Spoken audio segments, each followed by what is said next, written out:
In this video, I'm going to walk you through how to write your research article introduction, specifically using a software and word extension known as Afforai. Afforai is actually the sponsor of today's video. So whenever you're writing any introduction, and I'm going to start working within a Word doc to kind of show you what I'm doing here.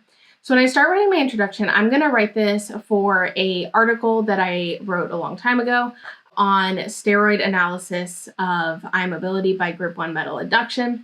And so I'm going to go through how I would actually outline this out and write it using Afforai. Before I get started, I do want to let you know that there is a link to Afforai in the description below, and there is a discount code you can use, which is SciGrad10, in order to get 10% off of Afforai if you choose to use a paid version. And so the first thing I would do is outline out what I'm going to talk about. And so the main things and what an outline of your introduction should look like is your first sentence should be your significance, and then you should go into background information. Then I'm going to go into showing the research gap, and this is typically showing previous literature. And then we're going to do a study introduction here.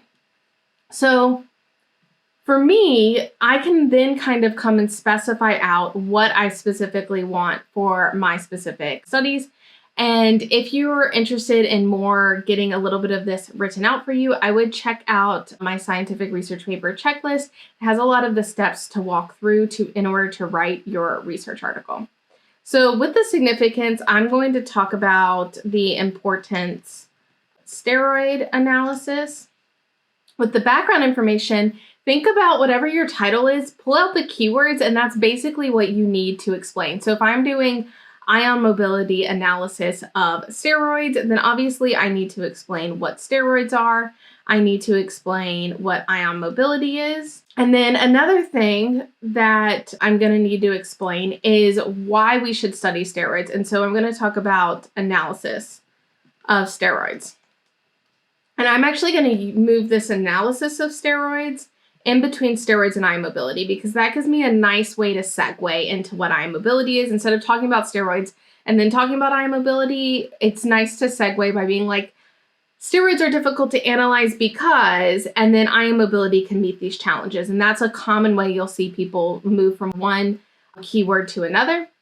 With my research gap, I'm going to talk about a couple papers. So I'm going to talk about derivatization, and this is going to be a paper that I know, and this is where I'm first going to bring in Afforai. So Afforai is here. I'm going to click Launch the Site extension, and then I'm going to go ahead and switch this to my specific library that I'm working with right now. And then it looks like the paper I'm thinking of isn't in there. So if I come into my Afforai, I'm going to go into my reference manager, and I'm going to pull in this paper real quick. So now that I downloaded the paper, I can upload it using this upload file, and I'm just going to upload my paper in. So now we can see my paper right here, this Honan et al. And so that's the one that I want to reference. So now I can search for a Honan et al, and it's here. So I'm just going to place my cursor there and go ahead and insert in the citation here. And so then the other thing I want to do, so I'm first going to talk about derivatization, and then I'm going to talk about multimerization and group metal adduction. Now, if you're wondering what do you include in this previous literature, it's not a full literature review unless you're working with like APA where you're doing like a review of relevant literature or something like that. It's not really a literature review. It's trying to show the gap. So you're showing what's been done and why what's been done isn't enough to explain why you're doing the study you're doing now. So what was done originally in this field was derivatization. There are some issues with derivatization, and so I'm going to talk about that. And then I'm going to jump into multimerization and metal adduction. And so that's what I'm doing, but I'm going to talk about the early research there. So there was a couple studies that have been done that show promise. And then that's going to lead me really nicely into my study. So if you're wondering which papers you should dive in deep on, think about the 1 to 3 papers that led to you thinking of the study that you're currently doing. And that's really the story you're trying to tell there. So for here, I'm going to go ahead and click Insert Citation there.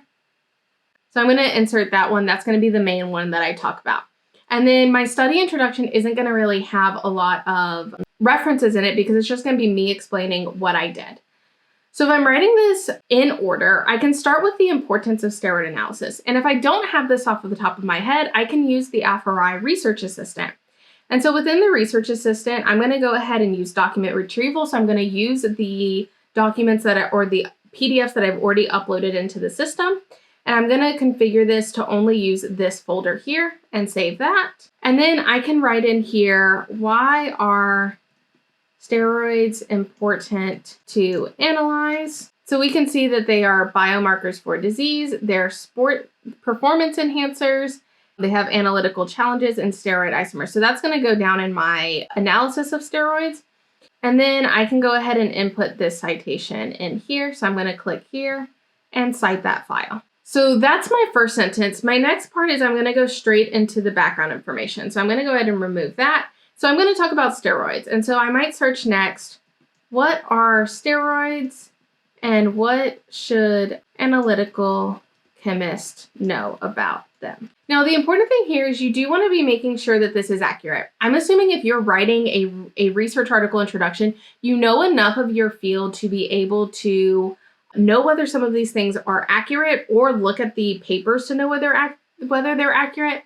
And you can see I'm not copying and pasting. I'm using it to give me the information and maybe some ways of saying things so that I can use it within my paper.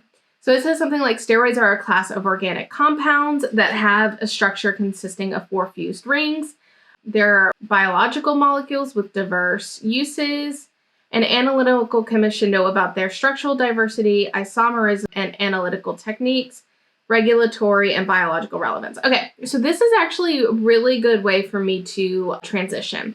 So I'm basically talking about what they are structurally, and then I'm talking about their actual function. And then I'm going to leave out the different categories that might be important if I was talking about different categories. And then I'm going to go ahead and transition into analysis of steroids. Talk about the structural diversity part and the isomerism. Okay, so I'm including these 2 sentences here with, while steroids have structural diversity from functional groups, they present a challenge to analyze due to their high degree of isomers. So now I can go in and I'm going to fill in some of these. I'm going to actually fill in all of this with this one paper that I know talks about all of it. So I'm going to fill in it with this one. So this covers basically all of it, and I'm going to go ahead and remove this one up here for that reason, because all of this is really covered within this one review there. So now I've talked about steroids. We're going to now go into the analysis of steroids. So I'm going to come back into my research assistant, and I'm going to say, how are steroids analyzed excluding ion mobility?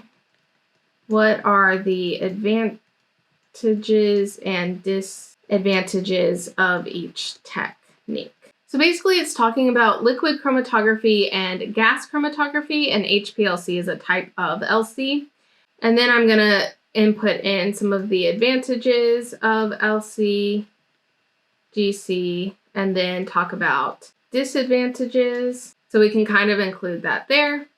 And then my next section, so that's going to be my analysis of steroids. My next section is ion mobility. So I can use this again to explain. And so we can see this gives me a lot of information. So it's a rapid separation technique.